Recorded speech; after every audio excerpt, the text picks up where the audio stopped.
Hey best friends, welcome back to today's Funny Friday. I'm reacting to How to Not Get Unsubscribed from Life by Animals by Casual Geographic. I'm your girl, K-Shabun, and I don't know who the I am, but I'm Chaffy. Hey, I have never watched this one before, but I have read his other videos, which are dope and awesome. Y'all make sure y'all like and subscribe. Go ahead, hit that like button right now, and just stick around to the end, and I'll let y'all know what I think about this one. Y'all ready? All right. Click.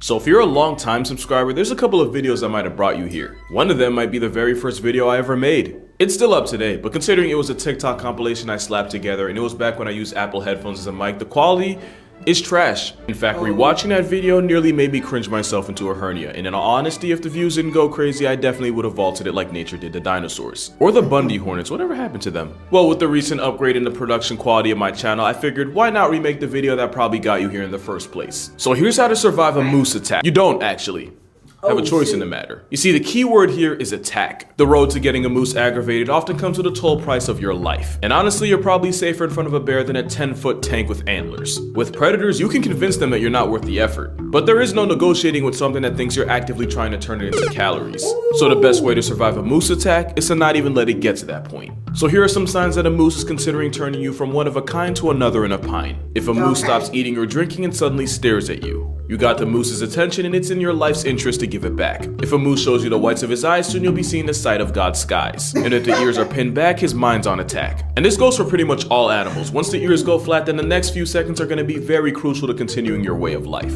And I don't entirely know why, but if a moose urinates while looking at you, it's a sign of ill intent. I'm guessing it's like a territorial thing, but wherever you came from is where you need to be heading.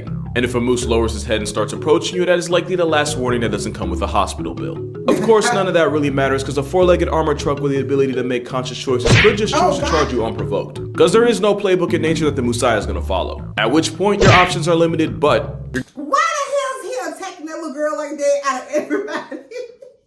It's not funny, but it is funny. At that moment, it went funny. I know she alright, but let's go. Gonna want to get into a car, a shed, or a building, or at the very least put something between you and the moose, like a tree or even a mailbox or something. And if violence is inevitable, you're gonna want to curl into a ball, protect your vital organs, and forgive those who may have wronged you in the past so the hate in your heart doesn't weigh you down as you go to the clouds. But most importantly, don't get up right after the moose stops trampling you, because that could motivate the moose to star in the sequel of your assault. Basically the whole make yourself look bigger thing, yeah, do the exact opposite with a moose. Don't stand your ground because at the moment it's not yours. You're dealing with the Lord of the North, and nothing short of a magazine with no words or a freed willy is stopping him. You can expect more than 10% off when a moose is involved, especially when it's a mother with a calf or a male in rut. And for those of you that already know what rutting is, I'm 90% sure I know how you know, and I'm 90% disappointed in you. However, the moose usually isn't trying to hurt you, so the less of a threat you are, the less danger you're in. Can't really say that for these guys though. Here's how to survive a chimp attack. Yeah, funny thing about that, either you don't or you wish you didn't. Look, if you already follow me, then you already know what chimps are and what they're capable of. People think they're cute because they look like humans when they should be scared because they act like them too. I actually have a list on how to survive a chimp attack, but if you're in a position where you can get touched up by one, then you've already ignored steps 1 through 5. Step 6 is to lease a coffin. But let's say you effed around and now you're trying not to find out. Don't smile or show teeth, since this can be interpreted as a sign of aggression. It's their version of flashing your piece. Eye contact with a chimp is a good way to make contact with your ancestors, since this can be directly seen as a challenge. However, if a chimp is already coming at you with violence, then it might be time to pick a color for your casket. There is one weakness chimps have that might just save you. Because chimpanzees are built like Michelangelo statues, their relatively low body fat and top-heavy body composition means chimps can't really swim. So if you happen to be near a body of water, diving into the deep end where a chimp can't follow you might be the only thing that saves you. Now here's a video of a chimp doing exactly what I just said they couldn't. So I guess the real advice here is be an organ donor, because at least whatever they find left of you can go on to benefit someone else, because it's not like you're gonna need it. Now let's talk about bears. You've probably heard the popular rhyme for bear safety, and that's, if it's black, fight back, if it's brown, get on the ground, and if it's white like a cloud, you're gonna die. But there are some misconceptions with this, and some of those misconceptions could get you put on a shirt, so we're gonna talk about it bear by bear. With black bears, you're gonna wanna fight back. But that doesn't mean just start throwing hands at the bear, because a bear of any kind is folding any man like Sunday laundry. But what you want to do is make yourself look like a threat. Stand up tall, talk loud and firmly, and if you have a bag or a jacket or something, raise it over your head to make yourself look bigger. Black bears seem to constantly forget who they are and instead choose to identify as overweight raccoons, so they can be intimidating. Now with brown bears, you're going to want to get on the ground, but not for the reason some people might tell you. Some people say to play dead, since bears don't like to eat prey that's already past tense. Bears will eat literally anything, including other baby bears, so they're not about to miss out on free protein just because the expiration date might be off. But also, bears aren't stupid. You see, playing possum works for possums because they're not playing. They actually pass out and go into a panic coma where no amount of pushing or prodding wakes them up. Also, they'll drool and release a foul smell to really sell the bit. So unless you plan on committing to the role that hard, it's not going to help you. Why you actually get on the ground is to look as unintimidating and non-threatening as possible. I don't know if that's gonna work. I wouldn't even want to try. Drinking a beer commercial? I would be so terrified. Possible. So basically, none of the things you do with a black bear. You're gonna want to lay down, clasp your hands around your neck, and then spread your legs to make it harder to flip you over. But the most important thing, and I cannot stress this enough, do not run. A bear can keep pace with a horse over a short distance, so all running does is guarantee you get made into a memory sooner. Especially since bears are the largest terrestrial predators on the planet while also having the endurance of a CrossFit junkie. And sometimes the bear will test their instincts by charging. Most charges, however, are bluffs, and the worst thing you can do for your health is do to race with a homicide case with paws. Also, whoever said bears can't run downhill was actively trying to sell the human race. Yes, they can, and thinking they can't will be your downfall. But the best way to survive a bear attack is to avoid one in the first place. So if you're ever hiking in bear country, you're actually going to want to make noise. Which sounds counterintuitive, but making a lot of noise actually tells the bear where you are and allows it to avoid conflict in the first place. Also, since bears have a hypersensitive nose and sense of smell, carrying bear spray can be the difference between going home in peace and resting there in pieces. Bear spray is said to save people from serious injury in bear encounters 98% of the time. God bless you if you're in that 2%. There is a catch though. Everything I just said applies to territorial encounters with bears. If a bear comes at you on predatory timing, then my only advice is to make peace with the higher being of your choosing. Predatory bear attacks on humans are rare, but when they do happen, someone gets put on the news. And that's why if the bear in your presence is a polar bear, then it's up. And by it, I mean your time on Earth. Polar bears are hyper carnivores, so while other bears are omnivorous, polar bears are all meat all the time. And since polar bears can smell their next meal from an area code away, by the time you see him, just know he's been plotting on you. There is one tip that says polar bears have ADHD, and undressing and tossing articles of clothing will distract it long enough for you to escape. But unless you have like an unlocked car or a bear-proof house, all you've done is guarantee that you now die naked and cold. And if the bear somehow doesn't get you, whoever finds your body gets to see exactly how your life ended. Now, half the reason I work out is so that if I ever suffer an untimely death, then I can leave behind a respectable corpse. But considering this is probably happening in the ice-chilled Arctic, they'd probably just assume I was compensating for something. If you know, you know. The guys sure do. But yeah, if it's black, fight back. If it's brown, you better hug the ground. And if it's white like nose powder, then it's finna be your final hour. And speaking of final hour, here's how to survive a hippo attack. No, you're not going to. And if you're disappointed by that, then that's a failure of your own expectations. And considering we're like halfway through the video, if you click genuinely looking for hippo advice, then I'm assuming you're watching this from God's data plan. Hippos are the heaviest things on four legs without a trunk or a horn. They divide crocodiles without a calculator and subtract an estimated 500 people from the population a year, and if we're being honest, it's probably higher. Show me someone who survived a hippo attack and I'll show you someone you should get lottery numbers from.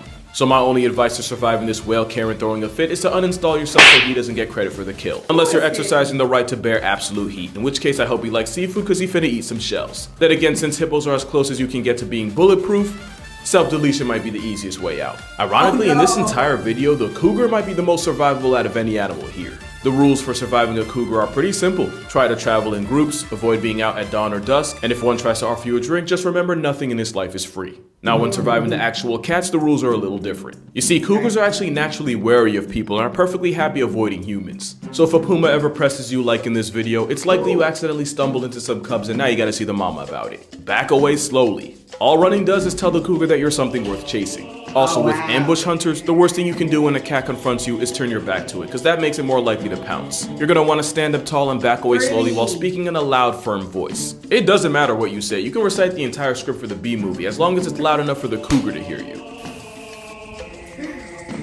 No, you dude. Trying to attack me, you guys look away from you.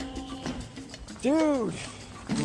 Oh my God. What do you do? What if you fall Come while on. you walking backwards? No.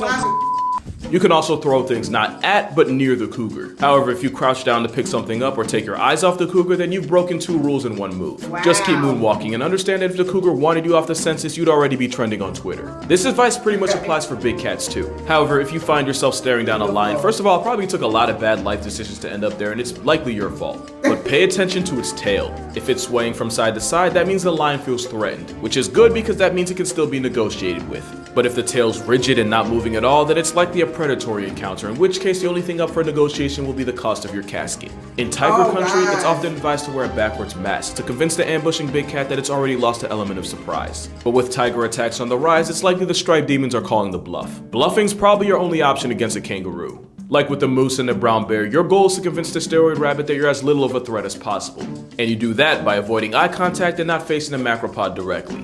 And if a kangaroo starts putting the paws on you, you're going to want to curl into a ball, take the hits, and pray. Because if the kangaroo hauls off and kicks you, you're probably not getting back up. But if you want a kangaroo cheat code, lower your head, keep your hands close to your body, and cough. A deep cough is similar to the sound weaker males make to submit to a bigger, stronger alpha-roo. Wow. It's basically giving the kangaroo the right of way. As you can see, this woman failed to cough and now she's coughing up a kidney. So I guess with kangaroos you have 2 choices. You can either have a coughing fit or be fit in a coffin. But you don't have options when you're dealing with the most dangerous animal humanity's ever seen. And that's because it's humanity itself. So if you ever happen to wake up and find that you're a wild animal, here's how to survive a human attack. First is to understand that you are likely screwed, and any outcome that doesn't end in one less of you likely will end in something worse, and the sooner you can accept that, the sooner you can be at peace. Now humans may look like the light work of the grade 8 group, being significantly weaker than orangutans, gorillas, and chimps. But they make up for it. The same way that bullied kid makes up for years of torment with a suspiciously shaped duffel bag in the intent of lighting up the school like a Christmas tree. You can try to run, but the Homo sapien race used to literally chase their prey into heat stroke, since they're able to sweat and cool down while actively running you into the ground.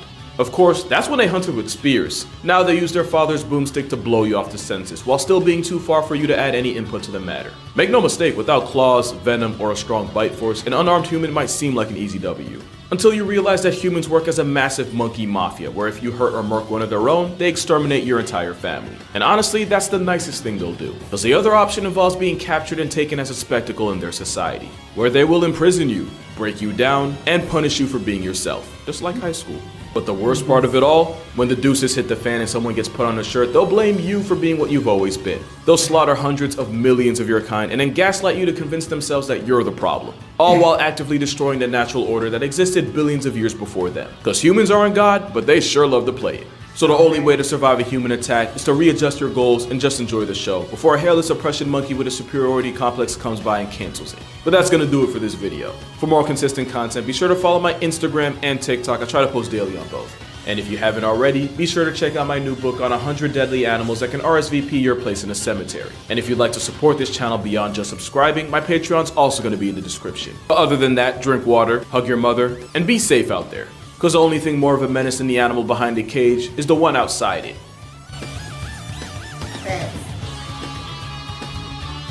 Alright, best friends. Hey, on a scale of 1 to 3, I get a 3. That was very entertaining. Very, very, very, very entertaining and funny at the same time. I learned a lot. And a lot of stuff I didn't even know about these animals. But make sure you like and subscribe. I'm your girl, Keisha Bun, and I'm out. Mwah.